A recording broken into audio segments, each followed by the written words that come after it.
But yeah, you were talking about defense and offense, defense and attacking. So one thing is to protect IP, one thing is to monetize IP, yeah? Yep. And that's what's going to lead me to the next question. How can the founders shift the mindset, yeah, from just protecting intellectual property to monetizing, which means obviously it's the most important method. Actually, you have to make Right. money with it, yeah. Yeah. Yeah. I mean, I think a lot of that is depending on what type of founder, inventor, entrepreneur, early stage company builder you are. Um, I look at it as is, are you, where, in some ways, where do your expertise and interests and passion lie?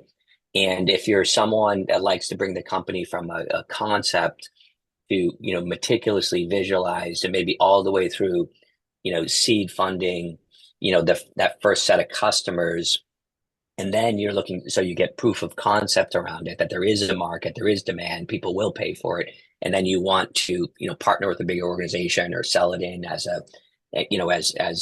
research and development or innovation into a larger organization. So you might just like the first stage of company building. There are some people that want to invent products and just get really good intellectual property around them and set up companies and then license that technology for someone else to build it, so for someone else. So they'll really, they'll probably have a really well conceived idea that have maybe limited commercial engagement or traction, and they're looking for someone else to kind of, bring it into. So you have kind of I'll say the inventive step of it. We're going to create it and visualize it, and then who's going to do the early commercialization, and then early commercialization is very different than, scaled commercialization. So you kind of it's oversimplified, but you have to think about what type of company builder you are. Do you want to be the inventor that does early stage, commercialization of the concept all the way to scaling? Do you want to move through that? And a lot of people do. I think some people, yeah, there's, I disagree with a lot of the commentary that's like, oh, there's just only one type of founder out there. I think people evolve Yeah, in that's terms of it's how about they. learning. Yeah, it's about Hmm? learning as you go along, yeah. Yeah, and so you see some. I mean, we have all these like famous examples in, the U.S. tech scene of, of the Zuckerbergs and people like this of the world, or, that have really gone from conceiving of early concepts all the way to, publicly listed companies that are impacting lots of people.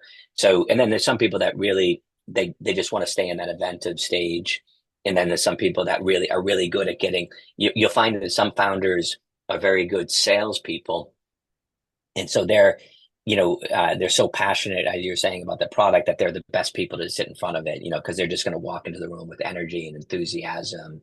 And, they'll be like a dog with a bone. You got to try this product, and that's contagious. And then people will buy that product, based on the founder's enthusiasm, the founder's energy, the founder's vision of it. And then when they go to kind of scale that to other people in the organization, sometimes they struggle with that because that same person that can kind of passionately, has trouble letting go of their baby and having someone else sell it in because it'll never be as good as what they could do.